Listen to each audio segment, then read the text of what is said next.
Welcome everyone to another edition of YouTube Take. I am your host Big Red 310 with my only friend at the moment. Number 101. Just kidding. Here. This is not Mad Ball of One, Markeem. Yeah. Y'all know me, No you Markeem. know. He's just a Yeah, common man. I'm sorry, I couldn't help it. he's just a black man. Just a Ooh, man. he's a man. But yeah, no Markeem today with us. Unfortunately, he's out of town.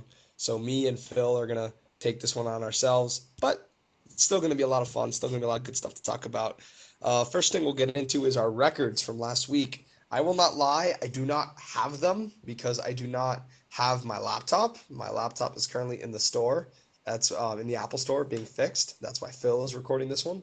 But from what I remember, me and Phil did about what we normally do, like 7-6, 8-5. I think Phil might have won a game better than me. I think Phil might have won like 9-4, and I went 8-5, something like that. Markeem had an astounding record of 12-3, including including 6-1 in college football. And his only loss in college football was picking against his own His team in own team. Virginia Yep. Tech. That's great. So he went 6-1 in college football and 12-3 overall, if I remember correctly. So big props to him. That's a big success. And 6-1 in college football, and I'm sure he was very happy to get that one wrong. So Right. there's that. We'll start with the weekend preview of our teams. Markeem's not here, but Virginia Tech beat Georgia Tech, and Philly got killed by Denver as he predicted. So we'll talk about our teams. Phil, you had two big games this weekend: the Patriots at the Falcons and South Carolina at UCF. Talk about both. Okay. First I'll start off with South Carolina UCF. Oh my gosh, might be the worst first half of football for the Gamecocks I've seen in a long time. Um, it was just awful, just absolutely awful. I don't even want to talk about the first half. But obviously, if you don't know, we were down 10-0 at the half. Could have been a lot worse. Also lost Connor Shaw early. Hopefully he'll be back for this weekend. But second half was we just came back and started running the ball, and apparently they couldn't stop it. I think we scored on a drive that literally no one we didn't pass points. We just started dominating. Then we kind of let them in the game towards the end. But I was happy with how we finished the second half, just for the fact that we just were awful in the first half. Um, I think it took a while. Once Connor Shaw went out, I think it took a little while because Dylan Thompson just wasn't used to that. And that environment was pretty good. I got to give it to UCF fans. They were into that game. They were making that environment. I think if UCF played at Wayne's Bryce, I don't think it would have been the same just because of how it went. But and the quarterback's not bad. He made some bad throws, but their quarterback's actually kind of good. So, but we got the win, moved on. We'll get Kentucky if we can. I'll talk about that later. But as far as the Patriots, very impressive win. I was very impressed with how we won against Atlanta. Uh, the score does not indicate how that game was. We were in control the Yep. whole game. Um, I mean, not saying that Atlanta wasn't in it at any point, but uh, Patriots definitely played. I think overall their best game. Defense played great. I know people, of course they gave up a touchdown towards the end that made it scary, but that's an onside kick. I mean, they don't get that onside kick. It's nothing. But, the biggest thing out of this game, for me, of course, was looks like Vince out for the season. That is now, obviously, he only played the first quarter of that game, so you're like, well, y'all went decisive after that. So, but that's totally different, coming in like that instead of have to prepare for it. So maybe we'll be okay, but it's still a huge blow to our defense. Hopefully, the backups will be able to step it up, but obviously, it won't be Vince Wilfork, the power that he is. I hate to. I had to. I don't know how many seasons left he's got left. Probably like three or so, and he just lost one. So that sucks for him. It really sucks being a longtime Patriot fan. To lose him for the season. I'm pretty sure he got put on IR. I'm not 100% sure, but I think he did. Season-ending IR since they got two now. They got a temporary IR now too. Um, who else is hurt? Someone else got hurt. I can't think of off the top of my head, but that was the biggest blow there. But convincing win it was in Atlanta, so that was huge. Don't know Yep. last year in Atlanta, so So I think people are kind of overlooking the fact that we won in Atlanta so convincingly. But one thing I will say about Atlanta, Tony Gonzalez needs to realize he's old because apparently he doesn't. Yeah. Because and when I say that, that's not disrespectful. That's saying that he's playing like he's like this is his like third, fourth year in the league, and this is not. For you that don't, I didn't even know he was in the league that long. He's been in the league. What was it, 15 years? Yeah, Which something like is that. usually retirement point. I mean, obviously, I think he only came back because he thought, Super Bowl champion. They were really close to the Super Bowl last year. Of course, I have him in the Super Bowl or had him in the Super Bowl in preseason. Um, I just gotta give it to him. He just beasted. There was just, I think, without Gonzalez, this game could have got ugly, even uglier for Atlanta. But they rallied back in late in the game. Julio Jones is a probably one of the best to catch it like on the sidelines. So I got to give props to Atlanta. I don't think they're one in was it 1-3 now? I guess yeah, Yeah, one they're and one three. and three. I don't think that record means nothing. I think that they'll rally. It could mean that the Saints now kind of lead the way for the division now. Of course, they're undefeated, so that changes a little bit. They may be now in a wild card spot instead of winning the division, but we'll see. It's still, like I said, it's still early. They're one and they're coming up. They're going through an easier schedule now in the next couple of years. So we'll see. Don't want to waste too much time. One more thing about New England, I'll just like I said, I'm impressed with all around of how we played. Kimball Tompkins did great, and the fact that we won that without Danny and still without Gronk just coming together. Gronk. So I'm really happy for how we're playing. I think we're getting better. Um, I I would say, I mean, I think we're now actually I could say we're actually a threat now. Before you're just sort of getting it on, having to get things together. So, but defense is playing good too. Keith to lead, man, and I know people are gonna say, oh, he was holding that last play. I'm not gonna argue that, but that seems like every play like that is like, but Keith to lead he was so hopefully he needs to stay healthy because I mean I'm not trying to be a Skip Bayless because I know he said this I think that Sunday night again, but if Patriots had Aqib Talib in the Ravens game might have been a different story, um, but you can't go up with it. What if so? That's my Oh, come on. what? Come on. Ah, that's such bullshit. What? But fine. No, that Skip said that. That's Oh, fuck Skip Bayless. But continue. Skip is yeah, but I mean it's just I don't live on what it like. Yeah, of course the game would have went different, but I mean Ravens were just destined to win last year, so who knows? But obviously losing Aqib Talib made the game more in favor for the Ravens, but I'm not wasting time on a Skip Bayless tweet. Seemed like he said something else that made me mad too, but whatever. Um, but yeah, that's it. I mean, I'll talk a little more about the preview for the next game, but I'm happy where the Patriots are. They're 4-0 and they're learning and they're getting better. I mean, obviously we lose Wilfork, so that's going to be a setback, but it is what it is. All right. Um, First off, if I can comment on the Patriots really quickly, they do look really impressive. Their defense does look really good, but Vince Wilfork, I think that loss really does hurt. And I know the argument is, oh, they didn't have him the last 3 quarters and they look great. Yes, but that was more of a crisis situation where everyone kind of rallied around to do their part just to make up for the fact that Vince isn't playing right now. I think not having him for the rest of the year does hurt, like pregame, how you prepare, how you plan your defense. You're going to have to plan it differently now. And just that leadership role that he has on the defense because he's so good. And the Falcons don't really It's, have a running game, not without Steven Jackson. So yeah, so it just really, I mean, it does hurt, in my opinion. But I don't think it's like heartbreaking or anything because he's been hurt all season. But I do think it does hurt more than people realize. But nonetheless, the defense looks really impressive. The Patriots look really impressive. The Patriots are probably the third best team in the AFC right now. I know you would say they're the second. I am of the opinion, my opinion, that the Indianapolis Colts are currently the second best team in the AFC. They look really impressive. Actually, no, the Chiefs.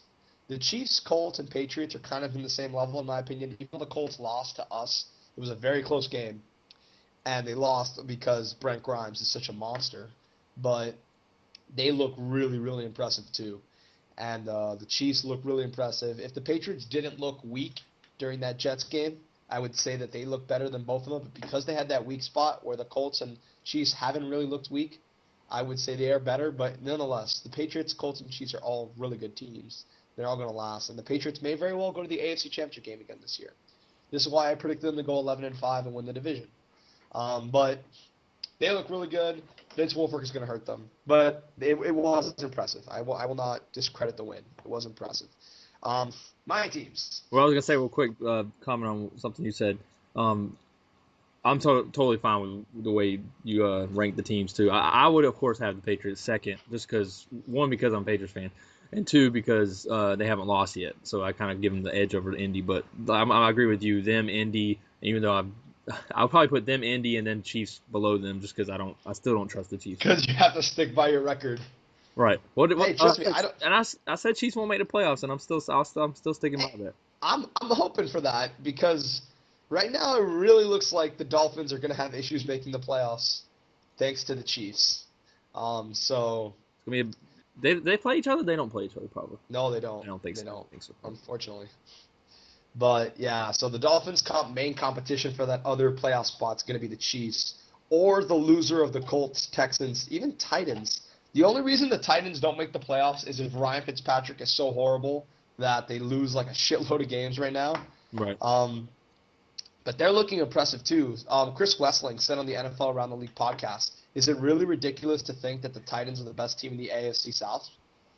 They're 3-1. Their only loss was to that Texans game, which they lost in overtime on a last-second touchdown. And they look really tough and really physical. And every time they've won like super impressively. And like I mean, you can make an argument, I guess. Yeah, it's valid. So the Dolphins are in trouble. The Dolphins have a lot of competition. Thank God we beat the Colts. We have to beat the Ravens this week. Absolutely have to. But I'll get into that later. The Canes won in a game we didn't talk about because it was figured to be a blowout. And even though we had 5 turnovers, it still was a blowout, which is kind of impressive. Were y'all down Okay. 7-0 in that game? Say it again? Were y'all down 7-0? It seems like I saw a score update one time. Y'all were down 7-0. What, for the Saints or the Canes? No. I'm talking the Canes. Yeah. I'm pretty sure we were. But anyways, For one. I am right a lot, and I am wrong a lot, especially on this show. On the show, I feel I'm hit or miss. Sometimes I'm really right, sometimes I'm really wrong. If there's ever an instance where I'm 100% perfectly correct, it was last week, and I'm pissed that it was correct. Last week on the show, I said we would get killed by the Saints, if you remember. I didn't say it would be close. I didn't predict like a 1-touchdown game like everybody else did.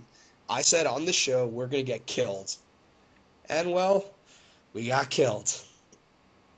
So, yes, I do know my shit about the Dolphins, but fuck. Did we really have to be You're right. Did I really have to be that right? Did we really have to get killed? It was embarrassing. Honestly, I fully blame the loss on Tannehill. Everyone's talking about the O-line and the linebackers and not being able to cover Jimmy Graham and not being able to defend Aaron Sproles. Listen, I knew all that crap was going to happen. I didn't expect Tannehill to have 4 turnovers. Like that's absurd. 3 interceptions and 1 fumble. And yes, one of the interceptions was like on the last possession, but still. Like, Tannehill cannot play like that, especially against a team like the Saints, which we just can't stop offensively. Tannehill can't fucking turn the ball over as much as he did. It takes points off of our board and puts it right onto theirs. And it was tough to watch because I really, really, even though I thought we would get killed, I really thought this was our chance to get some respect, and I hope that they could prove me wrong. And quite the opposite. I think now everybody doesn't take us seriously now. I think everyone viewed this loss as a total disaster. And it's mainstream. What's I'm talking about? Prime time. So that's where people always point to those games. So. Yep, and no doubt, Tannehill didn't show up in prime time. He played terrible. One thing I'll say before you finish on Tannehill. I mean, I think he tried to win the game himself when he knew he couldn't do that. Like he had to. I think he was trying to do too much himself, which might be a Miami coaching problem. I don't know, but at the same time, like I mean, he's a lot better than he played. We all know that. But yes. I agree with you too. He's got to be, but I think he just tried to take over the game himself, and he can't do that. And I think No Cameron Wake was like you just No, there's no that was huge. no, Cameron Wake's a big deal. And Cameron Wake didn't play. Dimitri Patterson, our starting cornerback, is still hurt. Right, He's cornerback st- still hurt. Yeah. he still has a groin injury. We have injuries, but I mean, it's one thing to lose, it's another thing to get killed. I'm of the belief that there's no excuse to get killed unless you're playing this year's Denver Broncos. There is no excuse to get killed. Like, I'm sorry, I won't buy it. Um, and we didn't play well at all. It was embarrassing, and it was kind of sad to watch. And Tannehill has been the bright spot of the Dolphins this year. The Dolphins this year are a lot like last year's Indianapolis Colts.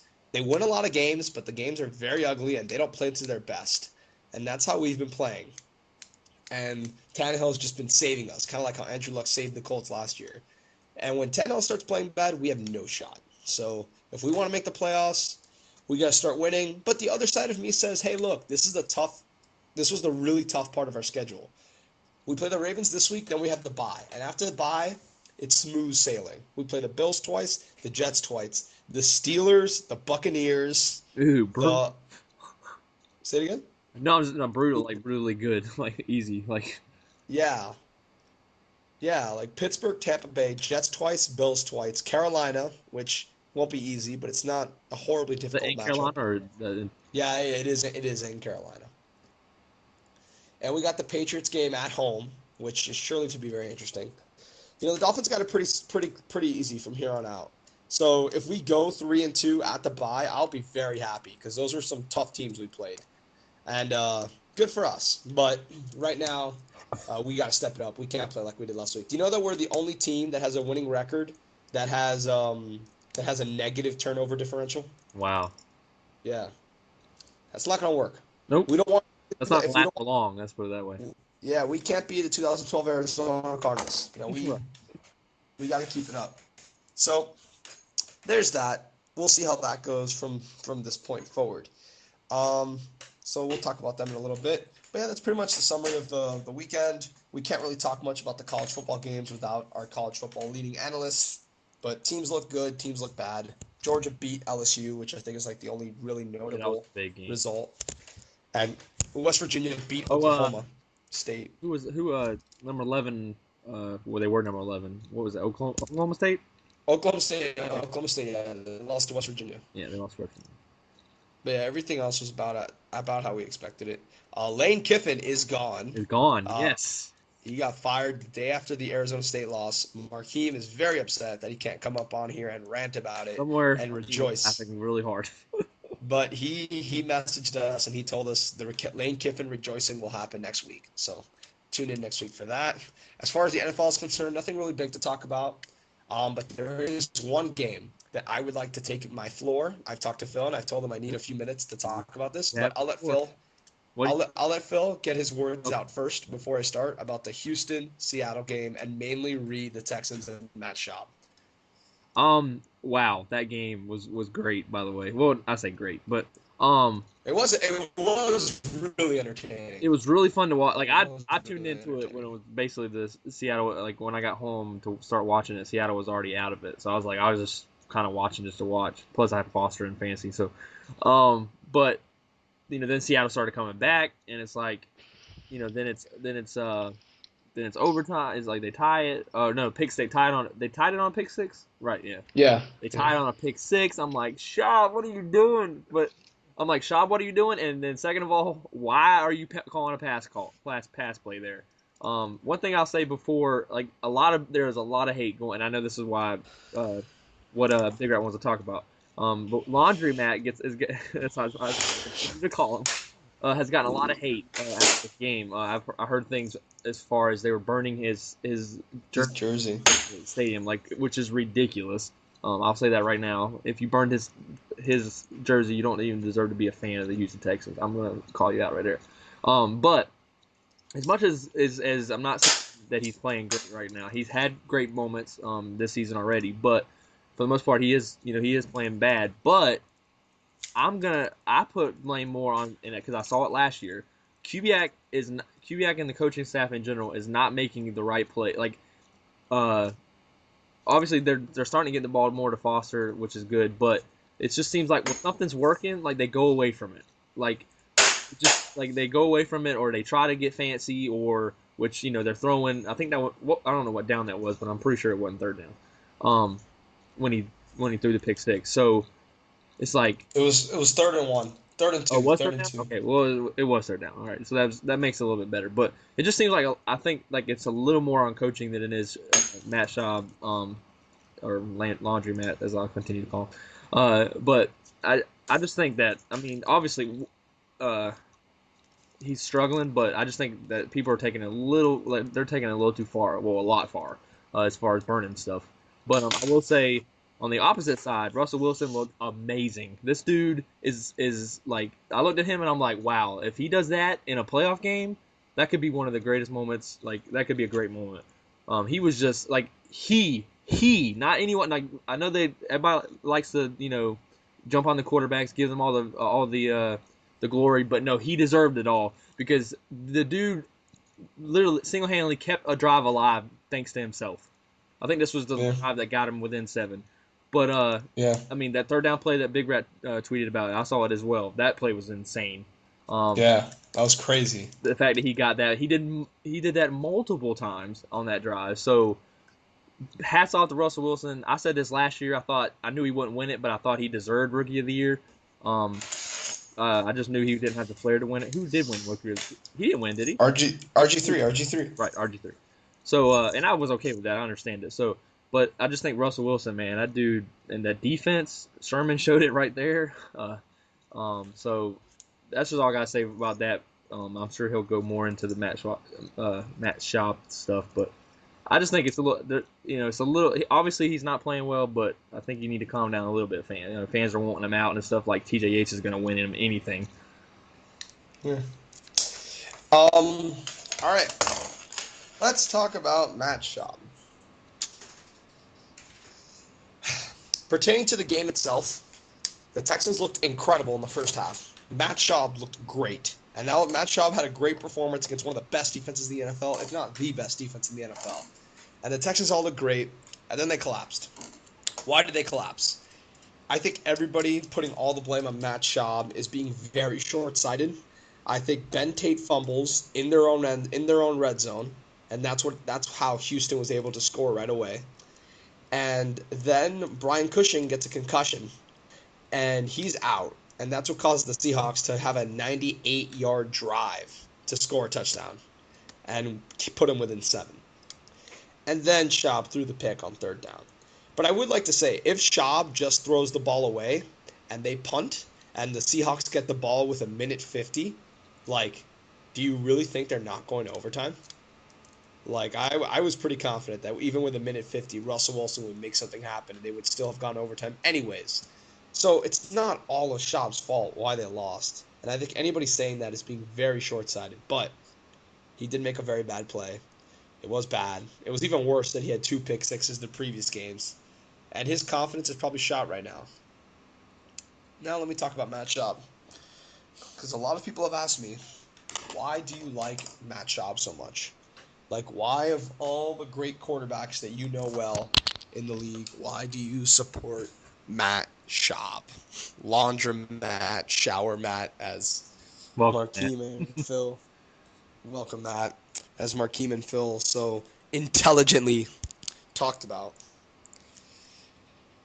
My MO when it comes to athletes in general, when it comes to teams in general, I usually tend to cling to athletes that I think don't get enough credit or get too much shit. And I kind of don't like athletes that get too much credit. Like, people say, obviously I hate Tom Brady because I'm a Dolphins fan. It's not just that. I don't like Tom Brady because I think he gets too much credit for the Patriots' success. And I'm talking about the early years. In the early 2000s when they won the Super Bowls, I think he gets way too much credit for that, and that's why I kind of resent him. It's the same reason why I kind of resent Joe Flacco. Not because I don't like Joe Flacco, but I think Joe Flacco gets way too much credit as far as his abilities as a quarterback compared to what they actually are. There's also a reason why I like and support Tony Romo. Because Tony Romo is a very underrated quarterback that does not get the credit he deserves, and that's why I've clung to him over the years.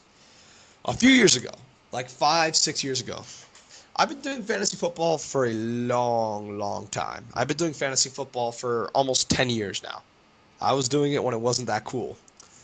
Um, like 5, 6 years ago, I drafted Matt Schaub very late, and I had him as my backup.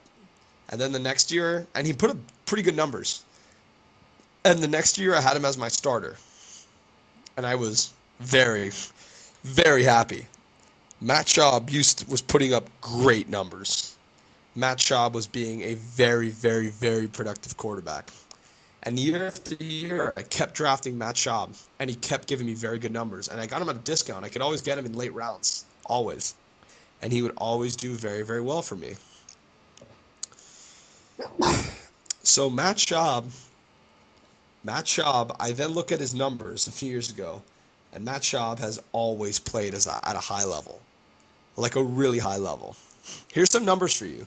Matt Schaub, when he was a starter for all 16 games, Matt Schaub in 2009 had a 68 completion percentage, which is fantastic. 68 completion percentage, 4,700 yards, 30 touchdowns, 15 interceptions. Quarterback rating, 99. 2010, a 64% completion percentage, 4,300 yards, 24 touchdowns, 10 interceptions, 92 quarterback rating. 2011, 62 completion percentage. He was injured, so he didn't play the full season. So only 2,500 yards, 15 touchdowns, 6 interceptions, but a 97 quarterback rating.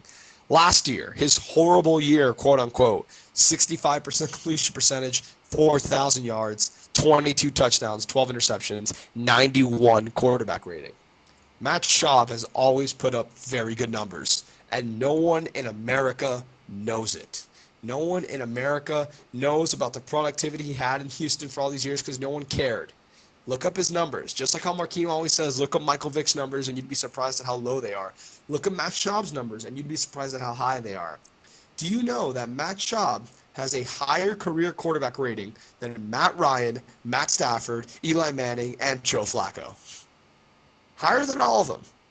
The only quarterbacks that have higher career quarterback ratings than Matt Schaub are Peyton Manning, Drew Brees, Tom Brady, Phillip Rivers, and Aaron Rodgers. Like, that's it.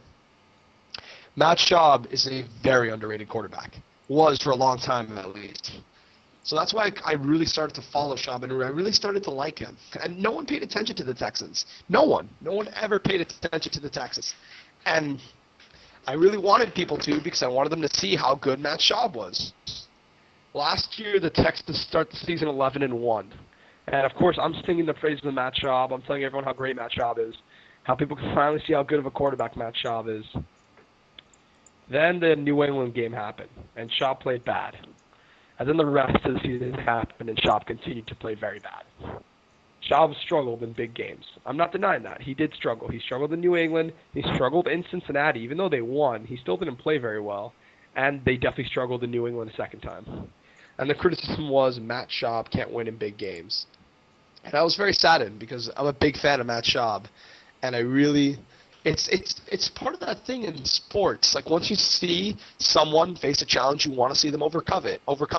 I really badly wanted Matt Schaub to overcome this challenge so people can respect how good of a quarterback he is. So then this season happens, and the first half of the Chargers game, he played terrible, and they were losing. And I was like, holy shit, Matt Schaub, make this comeback. I know you can. And Matt Schaub orchestrated the comeback in a great game, and the Texans won. And Matt Schaub was a hero. But you didn't hear a lot of people praising him. Everybody kind of just more talked about how terrible the Chargers were. And I was like, whatever. Texans game, yes, he threw the pick six, but he did make a great comeback to get them to win the game and get them to 2-0. So the Texans are still not getting any love. First half of the Seahawks game, he is playing awesome, and the Texans are playing awesome, and I'm so happy. I'm like, you know what? They're finally going to respect Matt Schaub. They're finally going to give him praise. I messaged Phil and Markeem on Twitter, and I said, you guys thought you were so funny with the laundromat comments. Suck it. I'm going to go on YouTube take and have my fun. Then Matt Schaub. Then the game ended the absolute worst way in the world. I have Russell Wilson on my fantasy team, so I wanted Russell Wilson to score a touchdown and tie the game. Not only does he not throw a touchdown, but he throws a pick, and I lose 2 points. And then Schaub comes in and throws a pick six and loses the game. So my boy doesn't get his respect, and I got -2 from Russell Wilson in the process. I'm almost a Houston Texans fan at this point. Like, I watch their games and I'm like generally pissed when they're struggling. Not as mad as I am when the Dolphins are still my team, always will be forever. But when Houston plays, I get mad too. I don't just say, oh, they're not my team, I'm not from Houston, I don't care. No, I get mad too when Houston's fucking up. So after that game, I was really depressed. Like, I was actually saddened. I read a lot of articles of a lot of quote-unquote knowledgeable sports people saying, the Texans can cut Matt Schaub after this year. Maybe it's time to bring in TJ Yates. I saw the fan burning jersey video, and I just got really saddened. I was just like, fuck, man. You know what? You were doing so well. You were about to get a lot of good praise, and you made one mistake, and now you're getting the exact opposite of the reaction you should have gotten from this game. And legitimately, it saddened me to see all these articles. I even messaged Schaub on Twitter, and I was like, keep kicking ass, man. I believe in you. I trust you. And I actually got retweeted by a Twitter account that's dedicated to benching Matt Schaub. Wow. Yes. Just like, I'm legit bummed. Like, Matt Schaub is one of my favorite athletes in the NFL, and that's part of the reason why. I cling to underrated athletes. I cling to athletes I feel don't get enough credit. And it's become like a 5-year struggle for me to finally want to see Matt Schaub get the respect he deserves. Now, he's deteriorated as a quarterback. He's been struggling lately. I won't deny that. But I think people saying he was always an average quarterback or he was always below average are just being ridiculous. He's not a game manager. He's slightly above a game manager. He's not like Alex Smith. He can make a play to help you win the game. He's done it before. He did it against San Diego. He did it against Tennessee. Alex Smith can't do that. Matt Schaub can. Maybe Matt Schaub's arm strength isn't that good anymore. That's definitely possible. He is old. He is 32.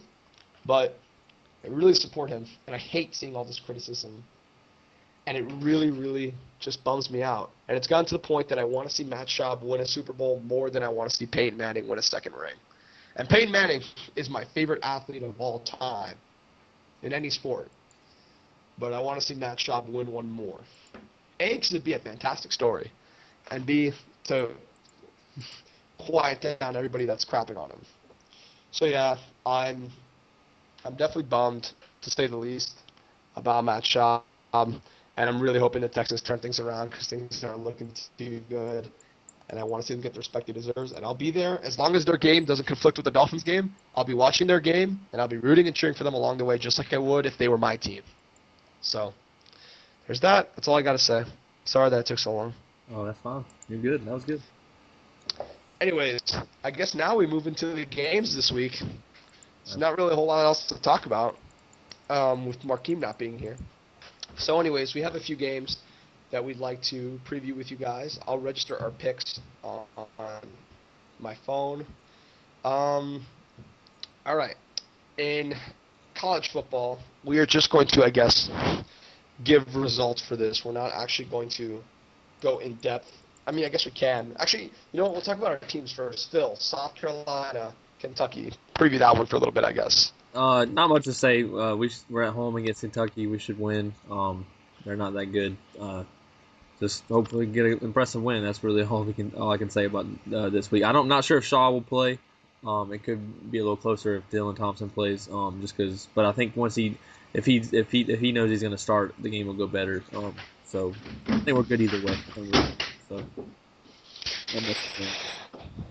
So. Yeah, UM actually plays whatchamacallit.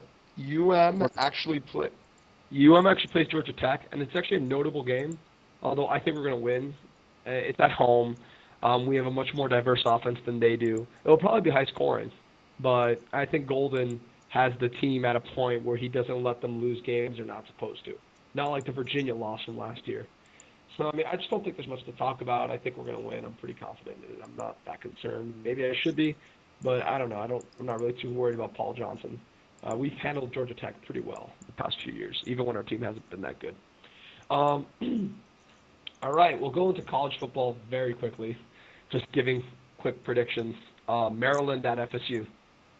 Uh, should be good. A good game. Florida State struggled against Boston College. Was that last weekend or the weekend before? I can't That remember. was last weekend. That was last weekend. They struggled against them. They ended up pulling out the win by like more than 2 touchdowns, but that game was kind of close for a while. So, but I still got Florida State. They're still gonna win. That's pretty much all I got to say. Hero pick. Okay. I think this is a game that Florida State loses. I think this is the Jimbo Fisher special, losing a game you're not supposed to at home. I think it's this game. They're playing a ranked team. It's just that time of the year that Florida State's ready to lose. I'm going to go out on a limb and say Florida State loses this week, and Maryland pulls off the upset. All right. All right, Phil. Next is Arkansas UF. I got Florida. This is only really. Arkansas kind of hung in with Texas A&M, but this is in the swamp. Florida's winning. Yeah, I got Florida as well. But hey, you never know. Markeem has been saying, the reason I put this on here is because Markeem has been saying for weeks now that Arkansas is going to upset one team this year. But I don't think this is the game because Florida's just so tough to beat at home. So I'm going to pick Florida. Next we got Ohio State at Northwestern. Pretty significant. I'm gonna go out on a limb and do a hero pick on this one. Ohio State has played absolutely nobody. Like they played Wisconsin last week, but they just crushed them. I'm gonna go with Northwestern on the win. It's at Northwestern. I don't know how Northwestern matches up against Ohio State, and Markeem might be either laughing right now or saying maybe. So you have to have him real pick, but I'm gonna go out on a limb and pick a hero pick and say Northwestern gets Ohio State kind of in a trap. If you don't know, Northwestern is ranked, so they are a good squad this year. Yeah, they're ranked 17th or 16th. Yeah, something like that. Yeah, close by that. So I'm gonna go with Northwestern. I hope the game's close regardless, but. Solid.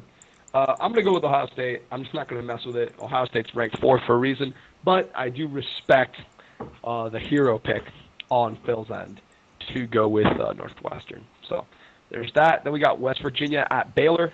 Phil?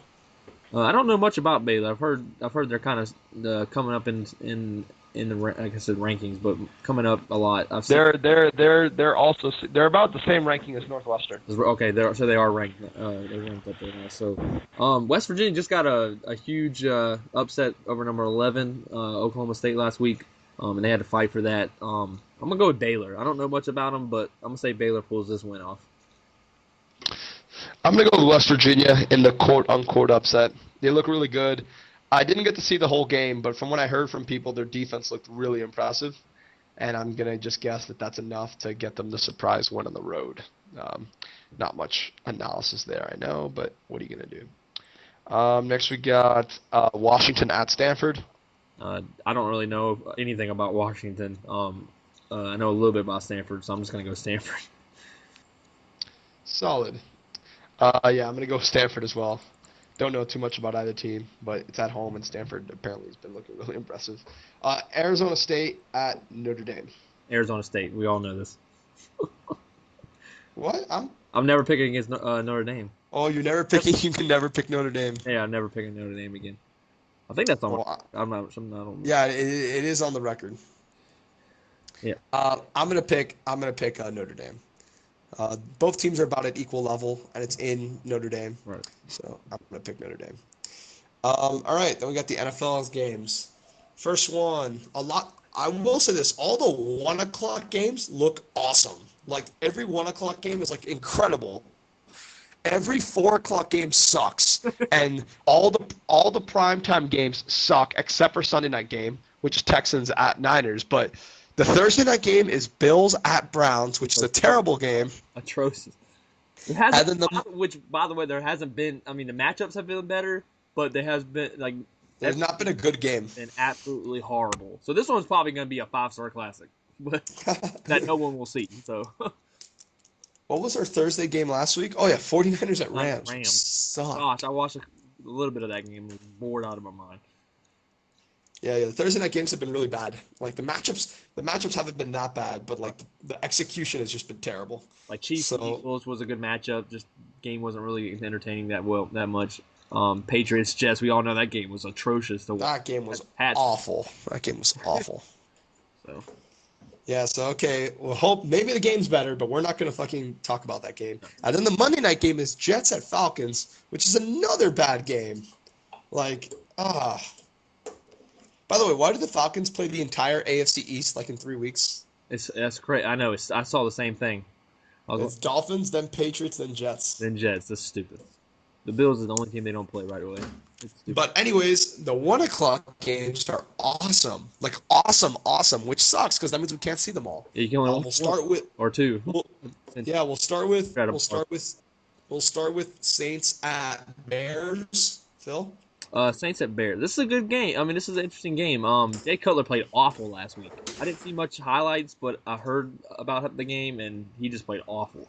Yeah, he did. Jay Cutler has those games. Most of the time, he doesn't have those games until later in the season.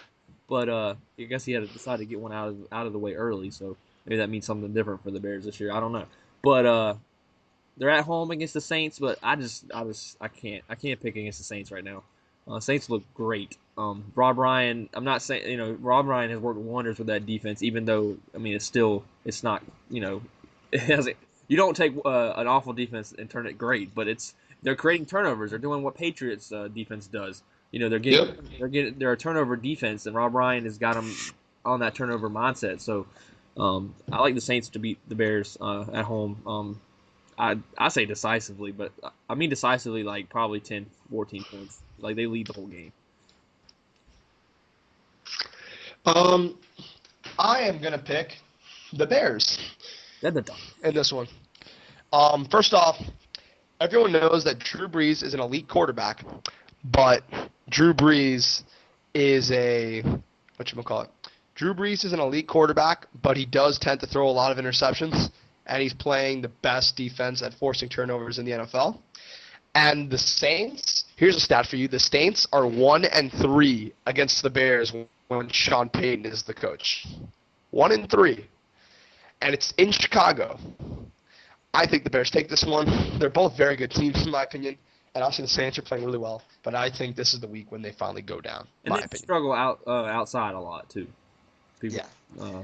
Chase would get on me for picking the Saints in this game, but Next we get your team, Patriots at Bengals. Patriots at Bengals. Man, I was ready for this one until last week, which now There's always a caveat. now I was never picking the Bengals. Let me just go ahead and close that out of the way. But last week, I think the game in Cleveland. Yeah, Okay. yeah, it was. They played awful. Cleveland played great, but they played awful. And I know it's a division game. They're at home against the Patriots. I don't expect the game to be any kind of like that. But I don't see a scenario where they win. I'm not saying pick them. You're nuts. I'm not saying that. But I think the Patriots win this game, and the Bengals.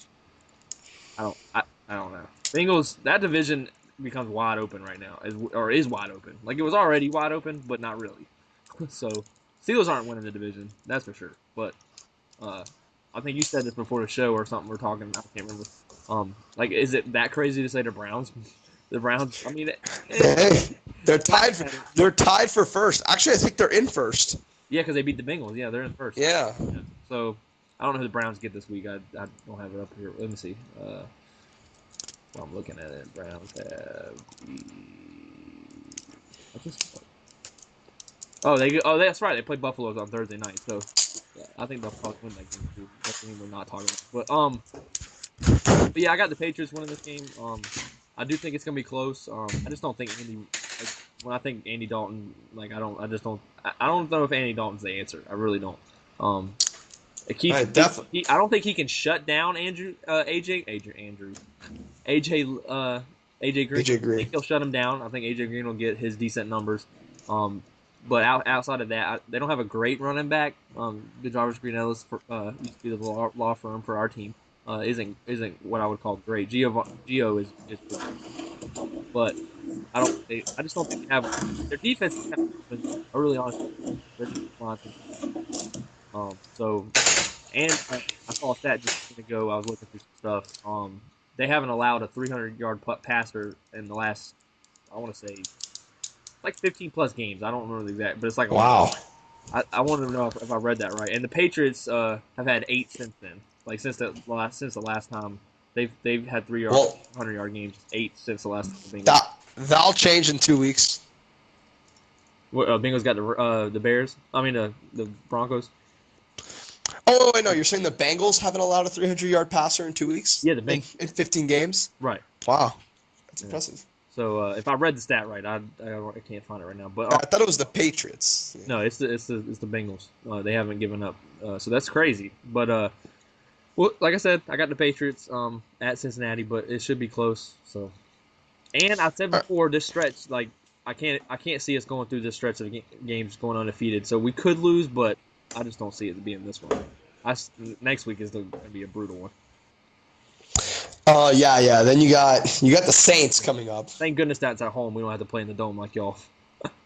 Either way, that's gonna be an interesting one. Yeah. You got the Saints, you got the Jets in New York. Yep. And you got us. Miami. Yeah, so you guys got some tough ones coming up, which is perfectly fair given your ridiculously horribly easy start. Oh yeah. I don't want to hear, but I just don't want to hear. I don't want to hear tough or easy schedule anymore. But we did have easy. Oh yeah. But I'm picking the Bengals, and it's not because I always pick against the Patriots. I've picked the Patriots. I think I picked them last week. Yeah. And I wanted to pick them the week before, but like I just at the very last minute changed my mind. But I recognize when the Patriots are good. I just think the Bengals are just as good. I think they played bad in Cleveland, but Cleveland always gives Cincinnati problems. This is not an anomaly. Cleveland's first win last year when they started out like 0-4, 0-5. Their first win was against the Bengals. So Cleveland plays really well against Cincinnati, so I just consider that game an anomaly. But the Bengals play well. I know PWTR Charlie. We mentioned him a lot on here. He was saying on Twitter that he was confident they would beat the Bengals, and he was like, Aqib Talib can be the answer that shuts down AJ Green. Just because Aqib Talib is playing great, just that a great cornerback can't necessarily shut down a great receiver. Like AJ Green is a monster. AJ Green is one of the top 3 receivers in the NFL. Like it doesn't work like that. Darrelle Revis, There's only 2 guys that can do it. That's Darrelle Revis and Richard Sherman that have proven consistently to do it. And Darrelle Revis even allowed a quick touchdown to Larry Fitzgerald. That's right. Yeah. Now, like I mean, probably playing zone. I don't know if he was or not. Sometimes, here's a thought. Sometimes the best receivers can just beat the best cornerbacks. That's why they're the best receivers. Yes. So just because Talib's playing really well, that doesn't mean I think that all of a sudden AJ Green's a non-factor. Like that was his argument. AJ Green's a non-factor, and therefore the offense is mediocre. He's not shutting him down. Yeah, no, I agree. But the Bengals defense is really underrated. They are really underrated. They are a tough unit. Geno Atkins, I think Bill Belichick said today that if they redid the 2010 draft, Geno Atkins would be the number 1 overall pick, which is probably true. He's one of the best defensive linemen in the NFL, probably the best defensive tackle in the NFL, and he's playing very well. And the Patriots are their first week without Will Fork. I think it's going to be mentally tough to accept that. I think Marvin Lewis is a smart coach. I think he knows about that weakness, and I think he's going to try to go after it. And, I think the Bengals – I'm very critical of Marvin Lewis in the postseason because I think he gets too conservative, just in big games in general. But I will never deny that in a regular season game, he's a very good coach. Belichick, obviously, is the best. But Marvin Lewis is still really good. And I think if AJ Green beats Aqib Talib most of the night, I think the defense is kind of fucked. I do think it'll be close, but they're at home. The Bengals are a very underrated home team. They just beat Green Bay at home. I'm gonna take the Bengals here. Also, I forgot to talk about this. I'm not sure. I've heard. I don't think Gronk will play. But Gronk's not playing. Danny might play. So I don't know. Yeah. I don't think that changes my pick or your pick, but. Yeah, I mean, I think the offense is just as good. I mean, not just as good, but I think the offensive production is around the same. Danny changes that much, honestly. Next, not the way the new guys are playing. Right. Yeah. Here's another really good 1 o'clock game. The Lions at the Packers. What the Lions playing right now? Yeah. They're playing good. Markeem would be on here like I'm not believing it. I can't pick the Lions for the rest of my life. I do think they won. They beat Chicago because of Cutler last week, but Yeah. but they're still good. I mean, Reggie Bush played out of his mind. Yeah. But we've seen how then they beat. I mean, they beat Washington. They barely beat them, which was for the first quarter, I think. So I mean, I think the game might be closer than I expected it to be. But it is in Lambeau, so I think they'll stay in it. But I got Green Bay. Yeah, I got Green Bay as well. I just can't see the Packers starting at 1-3. I think they're too good for that. Yeah. I have them going to the NFC Championship game this year, so let's stick with my pick. But I mean, the Lions are playing really well. I definitely wouldn't count them out, but I think this is the road game that they lose. Then we got another really good 1 o'clock game, maybe the game of the week. I would say game of the week on paper, Yeah, at least. On paper, the game of the week. The Seahawks at the Colts.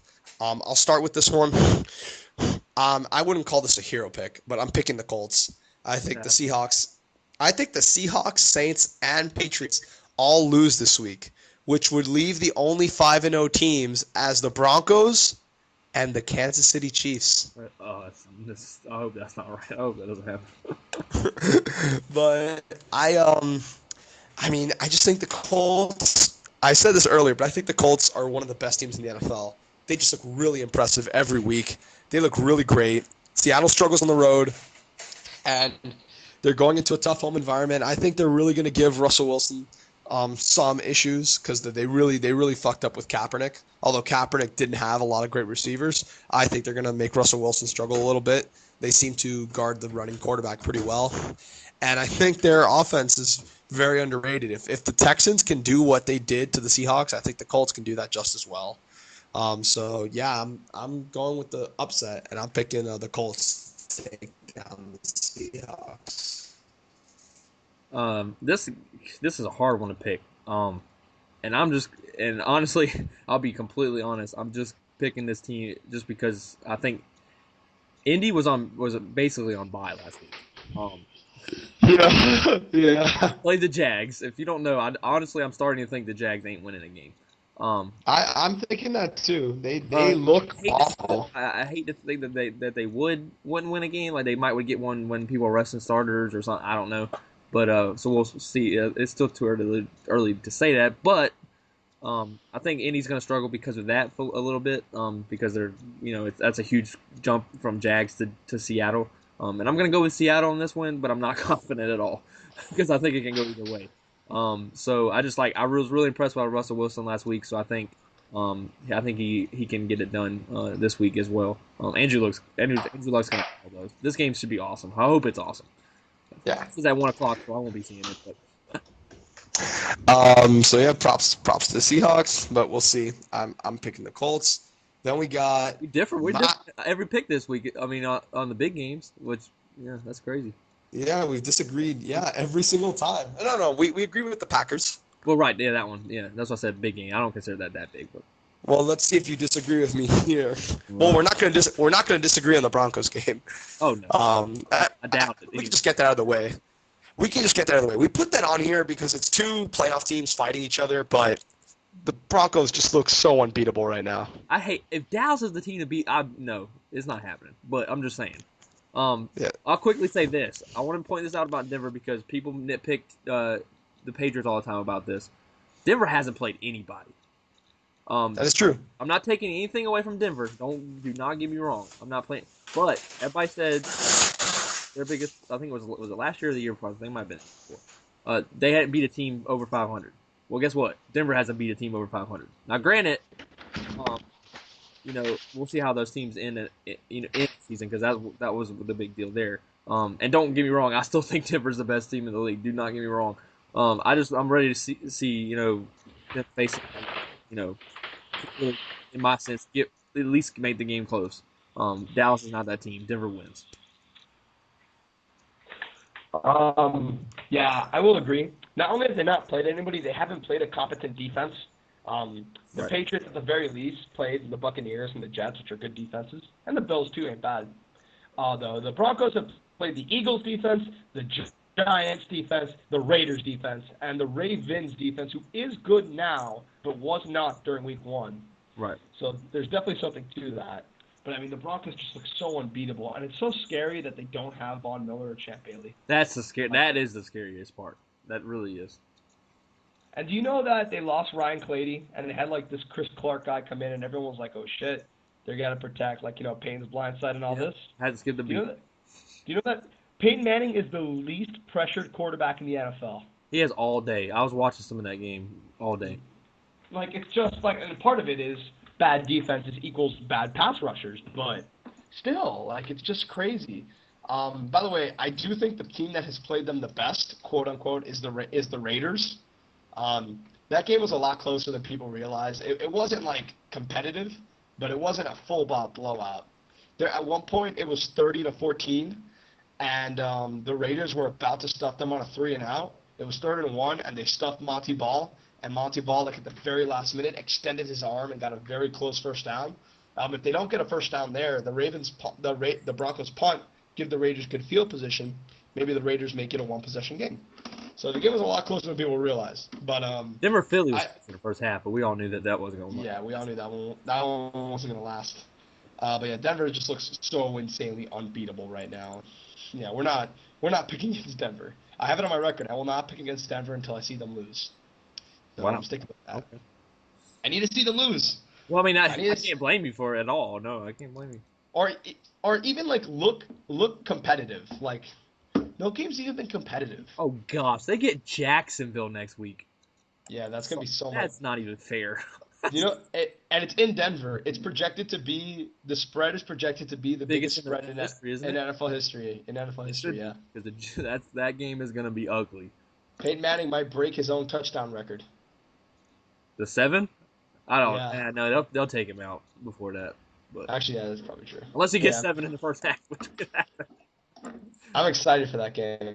Oh man, that game's gonna be awful. But anyways. All right, so yeah, next we move on to my Miami Dolphins versus the Baltimore Ravens. I'll let you start on this, and then I'll take over. I don't know if Cameron Wake will be. Is he? Cameron Wake is questionable. We are not sure yet. It's legitimately 50-50. Dimitri Patterson is not playing. Right. That's the top cornerback, right? Yeah. But Cameron Wake almost played last week. He was pulled as a game time decision. I think he'll play this week. But nonetheless, Joe Flacco, y'all, threw 5 interceptions against the Bills. 5. Yeah. Like I didn't watch the game. Like I can't comment exactly. I'm just looking at stats and I looked at highlights. But ew, that's like no. I don't see any way the Ravens win this game at all. Granted, everybody's gonna think, oh, Miami can't win because they lost to the Saints. Do you realize who the Saints are and at home? So I'm gonna talk to those fans right now. Shut them up. Miami's gonna win this game. I'm not saying I don't think Miami's not a team that's gonna blow out another team. That's just Jacksonville. But they're gonna win. I think they're gonna win decisively. But Baltimore's just Baltimore. Ugh, I don't know. If Miami doesn't win this game, they're gonna have a lot of help late down the stretch. So. We are going to get killed again. What? No. I'm just kidding. About to say, by what? Joe Flacco? Yeah, Flacco's not playing well. Part of that is, in my opinion, because he has no offensive weapons. I hate using that argument. I think it's a cop-out argument when people say it. A lot of people said it for Tannehill last year. In my opinion, it's a cop-out. It's basically excusing poor quarterback play. Because how many terrible quarterbacks in the NFL also subsequently don't have good receivers? Like, look at Christian Ponder, Matt Castle last year, Jake Locker. Like the worst quarterbacks are generally also the ones with the worst receivers. So I think it's a cop-out to just blame it on the receivers.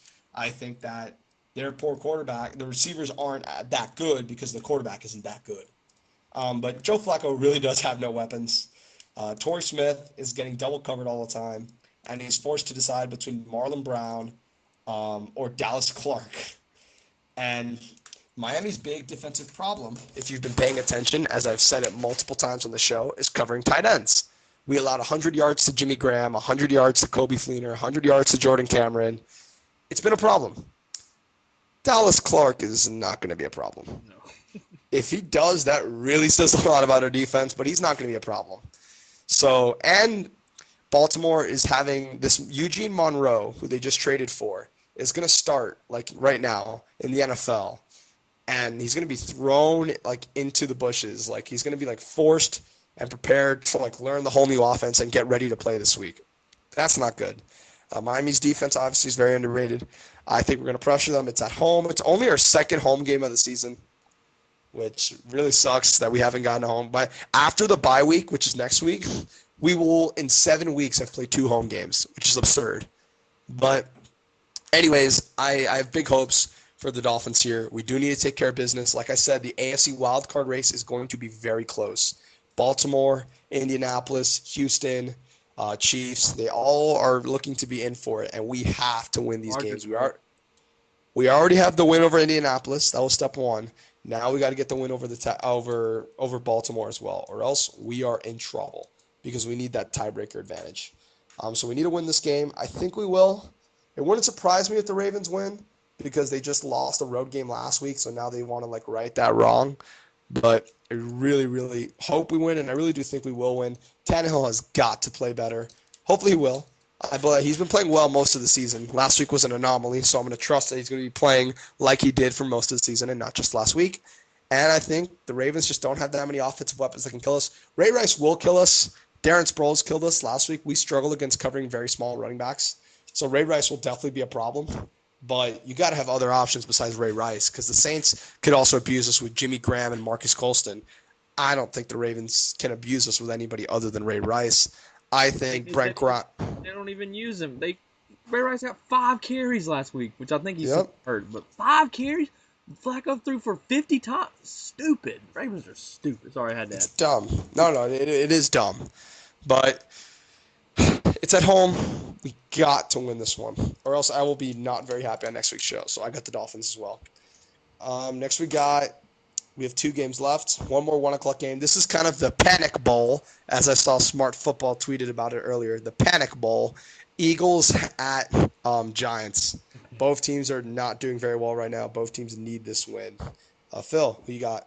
Another stat I'll throw out there for you. I guess it's considered a stat. No team has ever made the playoffs at 0-5. So if the Giants lose this game, they'll be 0-5. I know I picked them last week in the hero pick against the Chiefs because I just thought finally fix it. The Giants are just awful. I don't know. I don't know. This is like flip a coin and choose who wins, and I might literally flip a coin if I can find one. Here's one right here. Oh no! And the Eagles our defense is horrible, and their offense is just not clicking. I'm flipping a coin. Heads. We'll say heads is Eagles, I guess. All right. Oh, that didn't fall, but we're just gonna play it as a live. Look at that. We have quarter malfunction. I can't find the quarter. See, the quarter doesn't even want to pick this game. Oh, I found it. It's tails, so we're going to with the Giants. Solid. That quarter did not even want to make a pick. It like hid under my desk and everything. I pulled a Markeem. I'm gonna pick the Eagles only because I think they're slightly not as bad as the Giants. The Eagles just have a lot of talent issues on defense, and Jeremy Maclin being hurt really is hurting them right now. But the Eagles have also had a really tough schedule. Like, they had to play Denver last week. The week before, they had to play the Chiefs. The week before, they had to play the Chargers, who are playing really well right now. And then the first week, they played Washington. They've had a hard schedule. I mean, it's just not fair. Everyone's crapping on them. I don't think it's fully deserved. They've had a tough schedule. But, yeah, Giants are in trouble. Giants are definitely in trouble. But I got the Eagles here. Next, we got the main event of the NFL weekend. Let me ask you this. If the Giants, and I got to pick the Giants based on a coin flip, but if the Giants go 0-5, do you think any changes have to be made? Or is it still, is it just continue there? Like what? Like what change are you talking about? Like keeping in bench. That's not happening. Wait, Eli Manning would play. Coughlin now, like, is he on the, I mean, would he be on the hot seat? I mean, I mean, if they win less than 6 games, I mean, he has to be on the hot seat. Right. Not saying I would fire him, but I mean, it's tough. He's won 2 Super Bowls. I think if they went 0-5 and say they didn't end up, like you said, less than 6 games, I think you have to basically give them an ultimatum. You don't turn it around, you're gone next year. So. Yep. Which And then they don't have the talent. It's not him. They just don't have the talent. Yeah. Not everyone. They have Victor Cruz and Eli Manning, and Eli Manning is playing atrocious, and their defense isn't that good. So. No, yeah. Jason Pierre-Paul's not playing well. Justin Tuck is getting older. They just lost Chris Snee, their right guard or right tackle. They lost him for the season. Oh wow! So wow. The offensive line is actually going to get worse. So I want to change my pick now. You can if you want to, unless you want to stick by the coin. I'll stick with the coin because I can. You'll stick by the coin. I'll stick by the coin. Fair enough. Even though the Giants are. The Giants are definitely in trouble. But hey, when their backs are against the wall, they win Super Bowls. I swear, if they win a Super Bowl going 0-4, I'm done. That'd be something. Next, we got the big game of the weekend, the second biggest game this weekend, in my opinion. Pretty notable considering the stories of the two franchises going into it. Texans at 49ers. For many people, this was the Super Bowl contenders last year. Mid-season, at this point in the year, you could argue that this would be the future Super Bowl. Now, not so much. Maybe some people are saying that, but not as unanimously as before. The Texans obviously are having a terrible week. And the Niners have really been struggling. They got a nice win over the Rams, but everyone's doubting them too because they just have so many injuries. And they're at home. The last time they were at home, they got embarrassed by the Colts. Phil, who you got here? Man, this is a hard one for me too. This could be this is the game Matt Schaub needs. He needs to come out there. I mean, struggles aside on San Francisco, but this is hard for me. So I'm just San Francisco is what, 1-2? 2-2. They're not 1-2, 1-3 or 2-2. 2-2. 2-2. Oh, sorry, I didn't hear you. Oh, so they're 2-2. Houston is also 2-2, right? Or 1-3. Oh, I can just click on it. I don't know why I'm right here. Yeah, Houston's 2-2. So they're both 2-2. I just don't know, man. Sunday Night Football. I think I gotta go with the Niners, man. I hate to pick on poor Laundry Matt, but I don't think he gets it done. I don't think he gets it done when he needs to once again. So for your sake, I'm hoping that this is the week that Matt Schaub. People have told me that I picked the Texans too much, and that is true. I still have them as my Super Bowl pick. I'm not changing that yet. I'm hoping that Matt Schaub, after this week, really overcomes adversity and plays really well and silences the haters, and then goes on to win the Super Bowl. And I know everyone said, "Oh, you said that last year." Yeah, I did. But now he's facing last year it was can he win the big one adversity. Now it's should he be cut adversity. I really think, just so everybody knows, I think the reason the Texans, the argument isn't whether or not Matt Schaub is a good quarterback. It's whether or not Matt Schaub is good enough to win a Super Bowl with this team. That's why they would consider changing him. Not because he's a bad quarterback, but because if he can't win a Super Bowl with this team, why have him be there? And I understand. But I'm predicting that this is the week that Matt Schaub rises above the hate. Like Phil says in his shirt, in his Skype icon right now, in his picture with Mike Bennett. And I think Matt Schaub proves everyone wrong, and the Texans win. If Matt Schaub, but also understand that I would not be surprised if they lose. They just came off a brutally emotional loss last week. Sometimes it takes time to recover from that. But yeah, I'm going to trust the Texans. I know I shouldn't, but I love Matt Schaub too much. Matt Schaub gets it done in a big game, and everyone shuts the fuck up about cutting him. And that will do it for this week. Yep. Me and Phil have very different picks this week. Yes. We're different on 1, 2. In the NFL alone, we are different on 1, 2, 3, 4, 5 games. And if you include college football, we also disagree on 1, 2, 3, 4 games. We disagree on 9 games total. So either it's gonna be one team, one of our records is gonna suck, and the other one's gonna be awesome, or either we're both gonna be or we're both gonna be very mediocre. Yeah. Yeah, we'll see. It's gonna be very interesting. I'll get Markeem's picks, and I'll put them in the description box if I can, so we can all like be aware of what each other's picks are. But yeah, that does it for me. I'm Big Guys 310, And I'm Nytemare10. and we're glad you guys enjoyed this new shorter edition of YouTube Take. And have a good one, guys. Goodbye. Later, man. Guys.